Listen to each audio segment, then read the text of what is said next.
Hi viewers, welcome back. This is still the press. Now we've been joined by the co-founder of Aferelib Academy, Joseph Ajuwon, to discuss more on Tech Expo and some of the benefits of AI tech. All right, you're welcome to the studio. Thank you very much. And of course, we also have a student here who has done exceptionally well when it comes to the AI through the impact of Aferelib, and his name is Kuseju Conqueror. You're welcome. Yeah, thank you. You're welcome. All right, we saw the event you had just a few days ago in relation to the Tech Expo, and we wanted you to shed more light on the essence of it and what brought to light most of the things you did and the impact you made in the lives of the students. Thank you very much. At Aferelib Academy, our tagline has always been that every child has a unique voice, and our intention is to listen for that unique voice and to make sure it is heard by any which way that can be made possible. So what we've been doing for a long time is putting things in place where every child that we come across, whether in school or out of school, we can provide them with tools and resources whereby their learning can be personalized and customized to the way they think, the way they learn, and that's the best way to maximize their potential.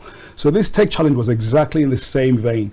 We looked at the world around us. We saw where artificial intelligence was beginning to become a very big thing, and we thought, what can we do to bring this into the forum where our young minds can take advantage of it, and we can then see what they can produce. We simply said, let's see what they can do if given the opportunity to.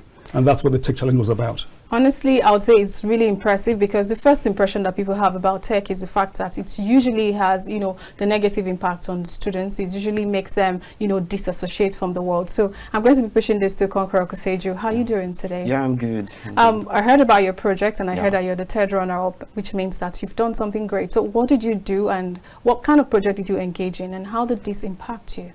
Yeah, so we came up with a GPT-powered personalized learning platform, and this is a cutting-edge GPT-powered personalized learning platform that adapts to the user's learning experience, learning style. It's an interaction between GPT and the student. So this platform personalizes content and curriculums for the students. Okay, so what's GPT? Because in case of people at home and didn't understand what you're talking about, you need to, make even the students like you that are not yet in the tech world understand what you're actually sharing with us this morning. Yeah, so I'll start by talking about, in the past, was it last year? Yeah, last year, GPT started running. Everyone was like, oh, there's a new technology in town. AI, GPT, it was trending. We all are aware of ChatGPT and several of these technological platforms. So it came up last year, and I'm really happy to work on this project on Aferelib, because if you notice, Africa and Nigeria are lacking behind when it comes to technological advancement in the world. The Western world have gone far, and we need to work. And this is not because we from Africa do not have the mind to do that. It is because we don't have the platforms, we don't have places to showcase forth our talent. Wow. So I'm happy that Aferelib has given us the platform to do such things, and it's a great joy. So how long did this project take you? Yeah, it was 7 weeks. Wow. 7 weeks, yeah, but we've spoken with the panelists and Aferelib team to continue the project. It's been my joy to continue this project. Obviously, Aferelib has made a beautiful impact in the life of Kuseju. I can hear the way he sounds. So basically, beyond just the students now, are there plans for Aferelib to go out there and do beyond students, to also look at other people beyond just students, especially even in the media? Because without AI right now, I think the media will be lacking behind. So I hope Aferelib has plans for the media as well. Okay, I'm not so sure about how much the media will rely on what we're doing. I deliberately put you on the spot for that. Okay, so with regards to looking beyond students, and we chose students very intentionally because they are the future, and also because as adults, we get to a certain stage as we grow up that we become fearful of a lot of things. There are people who are, there's a fear of success, and there's also fear of failure. And this is something that we learn. And so very much we looked at children, because when children are growing up, they certainly don't have that natural fear in them. They are fearless. We know that from all our cousins, nephews, and children. And so we looked at that particularly because this is where we can shape and mold those minds. But of course, we've always known, and even as we've taken this journey with children working in schools, their parents always come back and tell us that even I would like to learn more about what is going on with this technology. I want to be able to speak to my child, so that we can both understand what they're doing from that perspective. But also within their own working lives, they also know that there's a need to also learn the technology. So we, from day one, we'd always intended that we would have digital classes that will go beyond just these challenges, so that there will be classes that adults can enroll in, and which we have open, and they can speak to us and we can enroll them on these classes for the adults. So from within any really career sector. All right, so you see, I'm already envious of Kuseju right now. All right, thank you very much. That's what.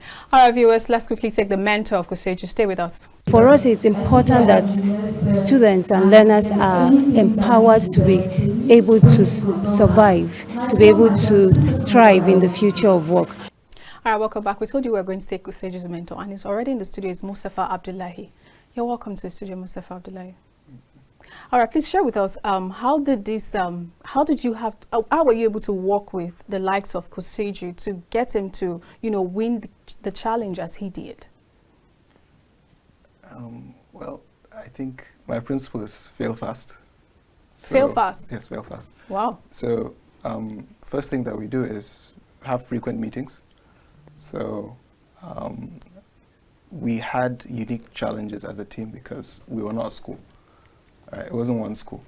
Okay. So it meant that we had to set up structures that allowed them to work remotely effectively. And that meant that we had frequent meetings, and those meetings became learning opportunities for how we're going to work and how we're going to operate. So if this meeting I found out, okay, they're not very good at this, then I know that, okay, tomorrow we'll lean towards this. And that's how we kind of kept on fixing okay, so you had, beyond Kuseju, you had other students under your mentorship? Yes, so there's a team actually. Oh, okay. There's a team as well, 4 of them. Okay, so he won in the team? Yes, and the whole team won, but he's the team lead. Oh, beautiful. Okay, now I understand that. So he's a team lead, but his entire team won. Now that's a great feat for your team then. So the question to you is, what made you decide to break this into teams and give them mentors to work on their project? It was very important for us because we know that one of the key skills to succeed in the future is to collaborate, to communicate, and to be able to work in teams, because no one can really do anything by themselves. And if you look at all the great achievements and inventions, even though you might have a single name that's pointed out as the inventor of this or that, if you go back and look at their history, you'll know it's a collaborative work that got them there. So you look at work that people have done before, and you build on top of that. And so in effect, that's what we wanted to do with the teams of schools. In this one case, with this team, it's really special because it also paints a picture for the world. This is a team that is not on-site based team within a school. They came together as a group and said, we want to be part of this challenge. And so they come from different schools, and so they had to work remotely, which is the way the world is going to. So to have a mentor such as Mr. Mustafa, who has been great in being able to harness that power of being able to work remotely in a hybrid form, and to put a structure in place where they could, even with that challenge, still get to the end and achieve is huge for the rest of what the world needs to see, particularly Africa, where within the diaspora, we're so spread all around the world. And yet, with our ideas, we can collaborate and work effectively to come up with fantastic things like this. So I'm really impressed by what they've done. I'm sure viewers at home are already thinking, how do I get this opportunity? But I'm sure you're going to get to hear about it later. And it's no doubt Kuseju is actually brilliant. Thank you very much. Your mentorship is actually very obvious on your mentee. Thank you for your time. Okay, welcome. All right, viewers, will bring in the second runner-up for the show. Stay with us. We used KAFTAN to make the outline of the board. This is a Arduino sensor, and this is the main Arduino board. These are the two servo motors. This thing can be used. It can be used in community waste management. Welcome back. We've now been joined by Oluwatobikunu, who can't wait to tell us about his trash bot. How are you doing today? Fine. Please share with us your trash bot story. This trash bot is a machine that my group designed to help us differentiate waste materials. The segregation of waste is crucial in managing waste. So we built this trash bot to help us separate it. The problems of separating waste is that we can, if we use our hands to touch it, it can give us diseases, and waste can cause problems like climate change, environmental decay, etc. So the outside of the trash box is used with carton because of lack of materials.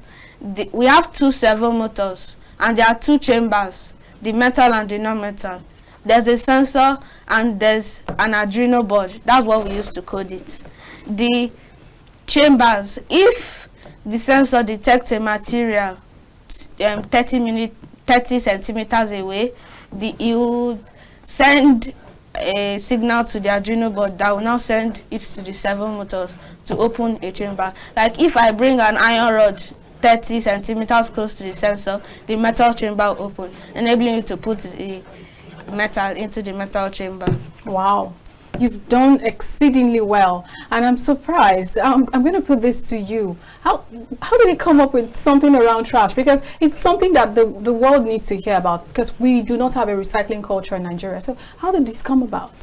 Thank you very much for that, and I think it's all credits to Oluwatobi and their team. Wow. What we said to them intentionally was, look around you in your environment today, look at problems that exist and challenges, and come up with solutions. And so they all came up with 3 ideas each team, and then we looked at them, and then they eventually chose one. And this is the one that his team chose. And we're really impressed because they're also from the primary sector of the school, not even the secondary. And so they're quite a very young group, the youngest group in the entire challenge. And so we picked this as the idea to work on that has so much social impact, as you said yourself, Ms. Olamide, with regards to our culture within the country and wider Africa. To be so forward-thinking and progressive and looking at how they can solve that problem is amazing, to say the least. Definitely amazing. And these skills are now the skills that most employers look out for. Most employers are looking out for people who can solve problems. They are looking for people who can think critically. So Oluwatobi Kunu's mentor is now here to join us to explain more on what they worked on. You're welcome to the studio, Mr. Alamu Daniel. Thank you. Thank you for having me. Great, thank you too for coming. Yeah. It's so spectacular to find that they would want to work on something around trash, to work on trash. So what brought about this idea, and how did you manage the mentorship program? From the beginning, I used to tell my students that you must think of what is happening in the environment and then look for solution, because there are a lot of problems that are looking for solution. So that's what we should be looking into. And we see that waste generation and the management is very, very important in our society, and we need to look into it because it's a monster and that needed to be tamed. So that's how the children now came up that, okay, they can make a trash board. Okay, how do we make this? How do we do that? So everybody started working, and with their backgrounds in different boot camps that they have gone. So they started bringing ideas which we are working on. Though it was not easy to work with these kids because of their reports, by the hands of God with us, and then with the help of the school management, we were able to be where we are today. Thank you. Aferelib shot did extraordinary this time around. All right, now let's take in the first round-up of the show. Stay with us. Okay. I would like the government to sponsor our projects and make it advance so that other people will actually venture into it and get to start using it, because the farm intruder alert system is really going to be helpful to those farmers whom have experienced farm intrusion in their farms. Hi viewers, welcome back. We've now been joined by the first runner-up, Olusonya Praise, to talk about her project. Praise, how are you today? I'm fine, thank you. You definitely look beautiful. Thank you, you too. Thank you. So tell us, what is this and what did you work on? What is this, and tell us about it. The name of our project is Firefight Syndrome. Wow, Firefight Syndrome. Okay, please go ahead. It is still in the production stages, early production stages. But the goal of our Firefight Syndrome is to be able to fight fires effectively with minimum casualties. Yeah.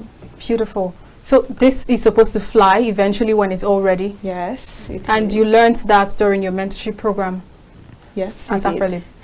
We were aiming to make something that was useful and would help reduce waste in the environment, because our project is made up of mostly recyclable materials like bottle covers, balloons, things can get everywhere that anyone can do, and we aim to show that anyone from anywhere can make a project. You don't have to buy before you are able to make something useful that can benefit the society. Wow, this is thinking out of the box. Certainly. And I'm beginning to wonder, is this Aferelib's idea? Not at all. We cannot claim credit for it. Oh. As we said, the schools and the teams from each school came up with their own ideas completely. Beautiful. We just said, look, if you could create anything to solve challenges, what would that be? And they came up with this. So we've been so impressed with Praise and the rest of our team that they came up with this idea, and they could take it to the point where it could be demonstrated, even within a demo form like this. Okay. Because they're now looking forward to taking it even further. So it's fantastic. Thank you very much. I think I'll have more questions for her mentor by the time our mentor returns. All right, viewers, stay tuned. We'll have the mentor next. We used KAFTAN to make the outline of the board. This is a sensor, Arduino sensor, and this is the main Arduino board. These are the two servo motors. This thing can be used.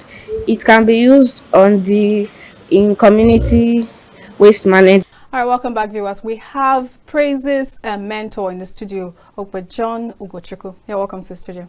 Thank you very much. It's beautiful to know that they were working on a firefighting drone. I don't understand. How did you come about this, and how did you handle the mentorship? And it's so beautiful to know that you're a woman, and I'm happy to have you. Okay, we all started with asking the students what solution do they want to solve, what problem did they want to solve. So they came up with the idea. Okay. So mentoring them wasn't easy. The challenge when they were writing cards during examination, so they couldn't come together because of that challenge. So but later we create time after the exam. They can come after the exam. We can create some time to have the project. So that's what happened. Okay, so how did you handle, just in order to save time, you had to handle them through their exams and all of that? Yes, within yes. the space of the 7 weeks? Yes, it was really taxing because sometimes the parents will call and pick them that they cannot wait, but sometimes they will still wait. That? Okay, we have to create time. Extra okay, time. immediately after the exam, we just have short time, 10 minutes, 5 minutes to do one or two things, to put the materials together. So that's what Because we this is spectacular, knowing that it was made from trash. Yes, yes. I wish we had all the time in the world, but let's take the final winner on the show today. Stay with us. I would like the government to sponsor our projects and make it advance so that other people will actually venture into it and get to start using it, because the farm intruder alert system is really going to be helpful to those farmers whom have experienced farm intrusion in their farms. Well, we've now been joined by the overall winner, Rama Musa Yusuf, and her mentor who made it possible. We have Abdullahi Adeyemi. You're welcome. Thank you very much. You're welcome, nice sir. having you. Abdullahi Adeyemi by name. Oh, I'm delighted to have you. Yeah. All right, Rama, let's talk about your project. What project did you work on? The farm intruder alert system. Okay, so how does that work? The farm intruder alert system works with an alarm system that goes off immediately it senses any motion or intrusion in the farm. Then it has a camera that takes picture of the farm intruder and then sends an SMS to the owner of the farm. Then it also has a panic button that the owner of the farm presses if any intrusion should occur while he's in the farm. That should be after he must have registered with an emergency agency. Wow, you're literally getting me to become speechless. You did all of that in 7 weeks. Let's talk to your mentor. How did you bring that to life? Actually, at the initial stage when we made a message was sent to our school that there's going to be a competition about how to use Chat GPT and AI to solve society problem. So we're required to gather our students, maybe about 10 in number, to think of, is there any problem peculiar to the society that they think they can solve? So our students rubbed their mind together and they suggested 2 topics. So based on the rating, they chose farm intruder alert system and they did their research on the topic. So the fact that the school have been onto home automation, the computer programming and electronics and the 3D printing. So they combine all these ideas together and say, okay, let's give it a try. So they put the stress of the school along with, okay, let us face the challenge and see how far we can go about the project. Thank you very much. All right, viewers, there's a lot, but like we said, there's an entire team that you need to see. Stay with us.